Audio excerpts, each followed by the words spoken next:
నమస్కారం, అప్టెక్ జాబ్స్కి స్వాగతం. నేను మీ వివేక్. ఇవాళ మనం చర్చించుకోబోయే కరెంట్ అఫైర్ అంశం కేఫ్ స్కోర్. మామూలుగా కేఫ్ లేదా కఫే, CAFE పేరు వినంగానే మనకి ఒకప్పుడైతే ఇంటర్నెట్ షాప్ గుర్తొచ్చేది, ఈ రోజులో అయితే ఒక కాఫీ షాప్ గుర్తొస్తుంది. బట్ ఈ కేఫ్ స్కోర్ అనేది it doesn't have any relation with that, rather it has a relation with the car. ఒక కార్ కంపెనీ ఇప్పటి నుంచి ఈ కెఫే స్కోర్ చూసింది అని అంటే దడ వణికిపోతుంది. గవర్నమెంట్ ఆఫ్ ఇండియా చాలా ధీమాగా ఉంటుంది. ఎవరైతే కార్లను కొనుక్కుంటున్నారో వాళ్ళు చాలా హాయిగా ఆనందంగా ఉంటారు. ఇంతకీ ఏంటి కెఫ్ స్కోర్?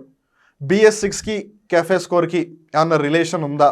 అలానే కార్ బాగానే ఉంది కానీ వెనకాల పొగ ఎందుకు అంత ఎక్కువ వస్తుంది, దానికి కెఫే స్కోర్కి ఏమన్నా సంబంధం ఉందా? ఇవన్నీ తెలుసుకోవాలి అని అంటే మరి ఇంకెందుకు ఆలస్యం, let's move on. First and foremost, why is this cafe score in the news?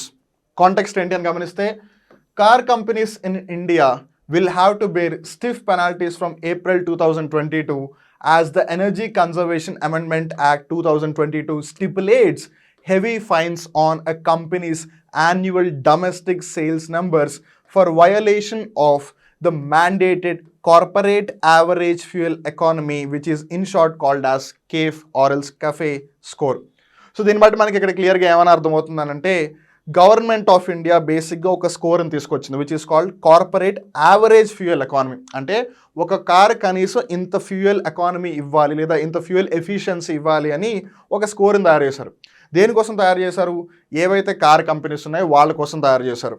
And that ఒక కార్ కంపెనీ తన యొక్క యాన్యువల్ డొమెస్టిక్ సేల్స్ నెంబర్ ఏదైతే ఉందో దాని ఆధారంగా దీనిని డిసైడ్ చేస్తారు. ఒకవేళ దానిని వయలేట్ చేసింది అని తెలిస్తే ఈ యాక్ట్ ప్రకారం లేదా ఈ కెఫే స్కోర్ ప్రకారం వాళ్ళు బీభత్సమైన పెనాల్టీలు పే చేయాల్సి వస్తుంది. లక్షల్లో కూడా కాదు, కోట్లలో, ఇన్ఫ్యాక్ట్ గట్టిగా చెప్పాలంటే వేల కోట్లలో పే చేయాల్సి వస్తుంది. And that's why this is very very crucial for car companies. So CAFE ఆ పదం యొక్క అబ్రివేషన్ అయితే మనకు తెలిసింది, కానీ దాని యొక్క అర్థం అయితే తెలియలేదు కదా. Let's talk about that. CAFE stands for corporate average fuel economy are corporate average fuel efficiency. So బేసిక్గా ఇక్కడ ఫ్యూయల్ని ఎంత బాగా ఉపయోగించుకోగలిగితే అంత బాగా ఉపయోగించేందుకు ఒక స్కోర్ అనేది అయితే మనకి ఒక రకంగా అర్థమవుతుంది. But if you go in to the details, it is imposed on a car makers entire fleet. Now this is very crucial.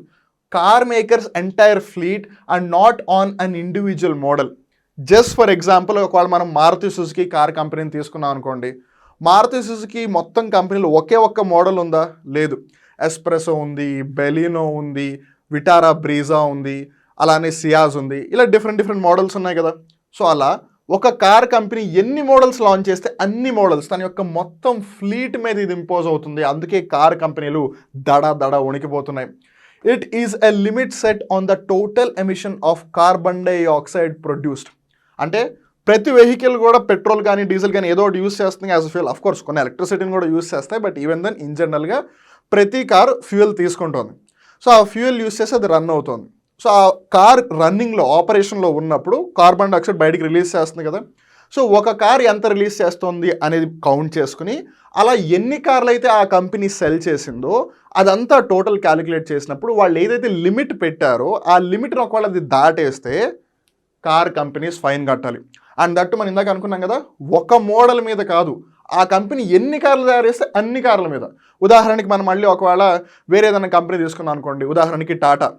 ఇప్పుడు టాటాలో నెక్సాన్ ఉందా, టాటాలో టియాగో ఉందా, టాటా టిగోర్ ఉందా, టాటా పంచ్ ఉందా, టాటా సఫారీ ఉందా, టాటా హ్యారియర్ ఉందా, ఇలా అన్ని కార్లు. సో అలా ఇండియాలో ఏవైతే ఇండియా కార్లు సెల్ చేస్తున్నాయి, it can be a foreign company, it can be an Indian brand, but ఇండియాలో ఏవైతే కార్లు సెల్ చేస్తున్నాయో ఆ కంపెనీలన్నిటికీ ఇది అప్లై అవుతుంది.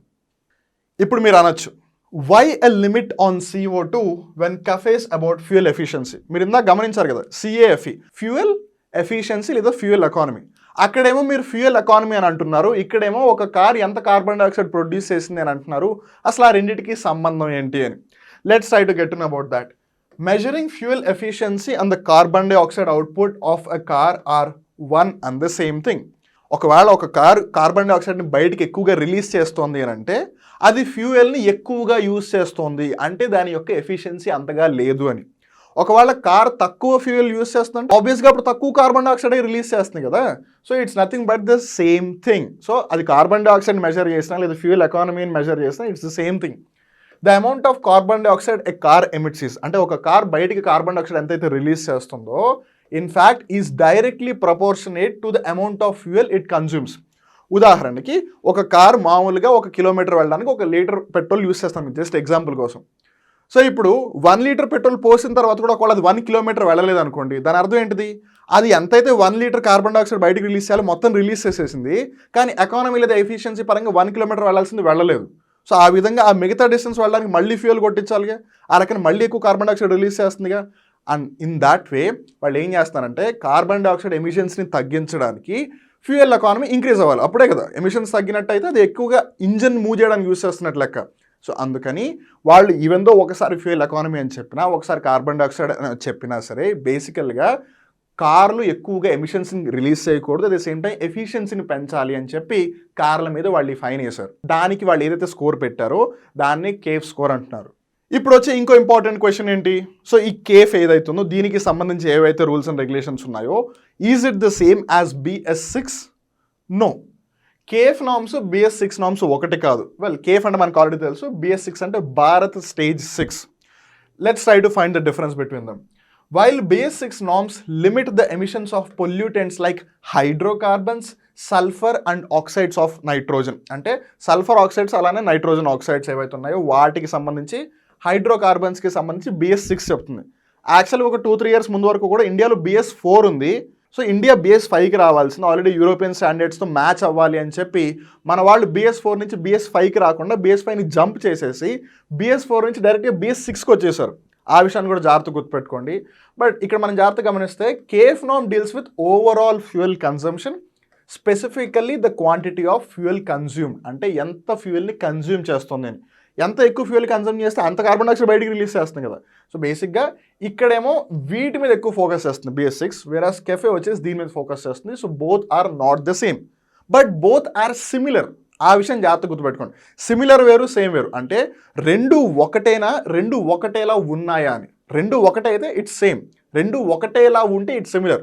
సో ఈ కేఫ్ స్కోర్ BS6 స్కోర్ రెండు కూడా సిమిలర్గా ఉన్నాయి కానీ but both are not the same. I hope you got the point. So మరి ఎనర్జీ యాక్ట్ ఏదైతే ఉందో దానికి సంబంధించిన ప్రొవిజన్స్ ఏమన్నా ఒకసారి గమనిద్దాం. Provisions related to CAFE in energy conservation act 2022 ప్రకారం the clause in the broader energy conservation amendment act 2022 says that a company, in this case a car company, if found in violation of fleet emission scores, అంటే ఒక్క car ఎంత release చేసింది అనేది డెఫినెట్గా matter అవుతుంది, but ఓవరాల్గా అన్ని కార్లు కలిపి ఎంత రిలీజ్ చేస్తుంది కార్బన్ డైఆక్సైడ్ అనేది కూడా మ్యాటర్ అవుతుంది, because they are considering the total fleet, not just one single model or one single car. Will have to shell out a fine of 25,000 per car sold. ఇందుకే car కంపెనీలు దడ వణికిపోతున్నాయి. ఎందుకంటే వాళ్ళు ఏదైతే limit పెట్టారో ఆ లిమిట్ని ఒకవేళ క్రాస్ చేసేస్తే వాళ్ళు ఎన్ని కార్లు అయితే సెల్ చేస్తున్నారో పర్ కార్ చొప్పున 25,000 రూపీస్ ఫైన్ కట్టాలి. జస్ట్ ఎగ్జాంపుల్, ఇప్పుడు ఒకవేళ ఒక కంపెనీ 1000 కార్స్ ఒక సంవత్సరంలో సేల్ చేస్తుంది అనుకుందాం ఓన్లీ ఇండియాలోనే. సో పర్ కార్ 25,000 అంటే 2,50 lakhs కట్టాలి వాళ్ళు. That's the fine. And that only 1000 cars cell చేస్తున్నాయి. ఆబ్వియస్లీ 1000 కార్స్ కాదు, అందుకని ఎక్కువ సెల్ చేస్తారు కదా. ఈ లెక్కన వాళ్ళు కట్టాల్సిన ఫైన్స్ ఎంత ఉంటాయో ఊహించుకోండి. అలానే penalties may run into thousands of crores of rupees for large volumes. Obviously వాళ్ళు ఎక్కువ కార్లు అమ్మితే ఎక్కువ ఫైన్ కట్టాల్సి వస్తుంది. And that's why car companies are worrying about this. While the average corporate CO2 emission limit for Indian car makers has been fixed at 113 grams per kilometer. యాక్చువల్గా ఇది 2022 కన్నా ముందు అయితే 130 grams per kilometer ఉండేది. And it was set in 2017, ఎప్పుడైతే cafe score అనేది first time వచ్చిందో 2017లో, అప్పుడు వాళ్ళు 130 పెట్టారు. కానీ ఇప్పుడు దాన్ని ఇంకా తగ్గించారు. ఆబ్వియస్లీ మరి ఎమిషన్స్ని తగ్గించాలి అని అంటే వాళ్ళ లిమిట్ని కూడా తగ్గించాలి కదా. సో 130 నుంచి ఇప్పుడు 113కి వచ్చింది. ఫ్యూచర్లో మేబీ 100 లేదా 105 దగ్గరకు వస్తుంది, ఇంకా తగ్గుతూ ఉంటుంది. సో ఇప్పుడు ప్రస్తుతానికి ఇండియన్ కార్ మేకర్స్కి ఇచ్చిన లిమిట్ ఏంటంటే 113 grams per kilometer. 1 కిలోమీటర్ వాళ్ళ కార్ నడిస్తే పెట్రోల్ డీజిల్ ఏదైనా అది ఇంతకన్నా ఎక్కువ కార్బన్ డైఆక్సైడ్ రిలీజ్ చేయడానికి వీలు లేదు. Each company will have their individual limits based on number of cars sold and mix of fuel type. So mix of fuel type అన్నప్పుడు కొన్ని కార్లు పెట్రోల్, కొన్ని కార్లు డీజిల్, కొన్ని కార్లు హైబ్రిడ్, కొన్నిసార్లు CNG, కొన్ని కార్లు ఏమో ఎలక్ట్రిక్ మీద నడుస్తాయి. ఇదంతా ఒక కానీ కొంతమంది హైబ్రిడ్ కార్లు అంటే ఇప్పటికీ అంతగా అర్థం చేసుకోలేకపోతున్నారు. Hybrid cars are nothing but it's a combination of both electric or petrol or electric or diesel. మామూలుగా ఎలక్ట్రిక్ కార్లు ఏంటి, మనం ఫోన్ మొబైల్ ఛార్జింగ్ పెట్టినట్టు ఛార్జింగ్ పెడతాం. బట్ హైబ్రిడ్ కార్స్లో ఎలక్ట్రిక్ బ్యాటరీస్ ఉంటాయి, but they are not charge in the way as electric car is charged. So ఈ కార్లలో కూడా డీజిల్ పెట్రోల్ కార్లలో ఉన్నట్టు ఇంటర్నల్ కంబషన్ ఇంజన్ ఉంటుంది, దానికి ఇది సపోర్ట్ ఇస్తుంది సప్లిమెంటరీగా. సో రెండు డిఫరెంట్ మోడల్స్ని కలిపి క్రియేట్ చేశారు కాబట్టి దాన్ని హైబ్రిడ్ కార్ లేదా హైబ్రిడ్ మోడల్ అంటున్నారు. But what ever be the thing, అన్ని కార్లు సేమ్గా కార్బన్ డైఆక్సైడ్ రిలీజ్ చేయవు. ఉదాహరణకి ఇప్పుడు ఎలక్ట్రిక్ కార్ ఉంది, ఎలక్ట్రిక్ కార్ అసలు కార్బన్ డైఆక్సైడ్ బయటకు రిలీజ్ చేయదు. సో కానీ దాని యొక్క ఎమిషన్స్ వేరేలా ఉంటాయి. అలానే మీరు ఒకవేళ ఫ్యూచర్లో హైడ్రోజన్తో రన్ అయ్యే కార్ని తీసుకొచ్చారనుకోండి, అసలు హైడ్రోజన్ కార్ అనేది కార్బన్ డైఆక్సైడ్ బయటికే రిలీజ్ చేయదు, because it releases water.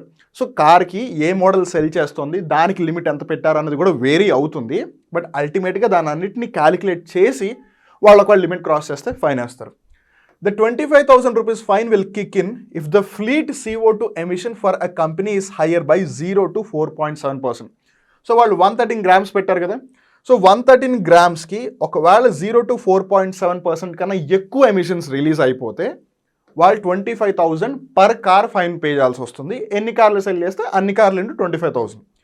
If fleet CO2 emission is higher than 4.7 grams, అంటే అంతకన్నా ఒకవేళ ఎక్కువగా ఉంటే, సో బేసిక్గా 100కి 4.7 అంటే 4.7 grams కదా, సో 113కి 4.7 grams అంటే ఎంత, 117.7. సో 117.7 grams వరకు ఒకవేళ ఎమిషన్స్ క్రియేట్ చేస్తే 25,000 రూపీస్ ఫైన్ చేయాలి. ఒకవేళ ఇది క్రాస్ అయిపోతే కనుక పర్ కార్ వాళ్ళు 50,000 రూపీస్ ఫైన్ పే చేయాలి.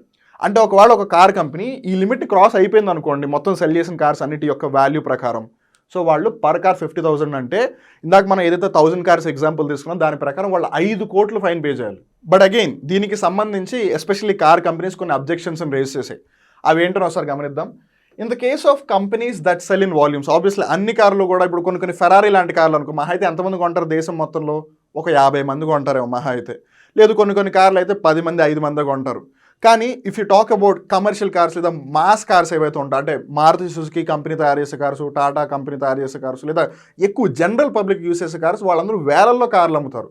సో వాళ్ళ అనుకోని పరిస్థితుల్లో లేదా ఇన్ ఎనీ విచ్ వాళ్ళ లిమిట్ని క్రాస్ చేశారు అనుకోండి, వాళ్ళు నిజంగానే 1000 కోట్లు లేదా 100 కోట్లు ఫైన్ పే చేయాల్సి వస్తుంది.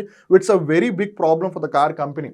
Penalty can run in to thousands of crores of rupees even if CO2 emissions are slightly above the limit. మనం ఇందాక గమనించాం కదా, వాళ్ళు 113 పెట్టారు, ఈవెన్ 113.1 నుంచి 117.7 వరకు ఉన్నా సరే వాళ్ళు 25,000 పర్ కార్ ఫైన్ పే చేయాల్సి వస్తుంది. And that's the problem.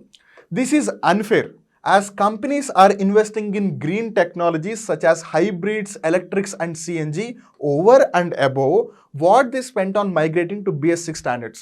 So car companies ఇది ఎందుకు అబ్జెక్ట్ చేస్తున్నాయి అంటే there are 2 valid reasons. Even వాళ్ళు చెప్పేది కూడా ఒక వ్యాలిడ్ పాయింట్ ఉంది. ఏంటంటే ఒకటి, మీరు వీటి మీద ఫైన్ వేస్తున్నారు కదా, ఆ ఫైన్స్ చాలా ఎక్కువ ఉన్నాయి. ఓకే, పోనీ ఆ ఫైన్ని కాస్త పక్కన పెడదాం. మేము ఆల్రెడీ కొత్త టెక్నాలజీస్ ఏవైతే ఉన్నాయో వాటి మీద వర్క్ చేస్తున్నాం. ఇప్పుడు చాలామంది ఆల్రెడీ ఈ బైక్స్ని చూస్తున్నారు. ఈ బైక్స్ అనగానే ఇప్పటికీ జనాల్లో ఒక భయం ఉంది, అవి కాలిపోతాయి పేలిపోతాయి అని. Because the technology is in the new days, దానికి స్టెబిలిటీ రావడానికి కొంచెం టైం పడుతుంది. ఇప్పుడు ఒకవేళ ఒక మోడల్ బాగా సక్సెస్ఫుల్ అయింది అనుకోండి, డెఫినెట్గా నో ప్రాబ్లం.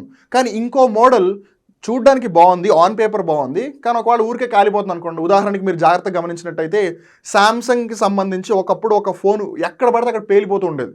సో ఆ కంపెనీ మొత్తం ఎన్ని ఫోన్లు అయితే ఉన్నాయో వాటన్నిటిని మళ్ళీ వెనక్కి తీసుకురావాల్సి వచ్చింది. సో అలాంటి ప్రాబ్లం వీటితో కూడా రావచ్చు కదా.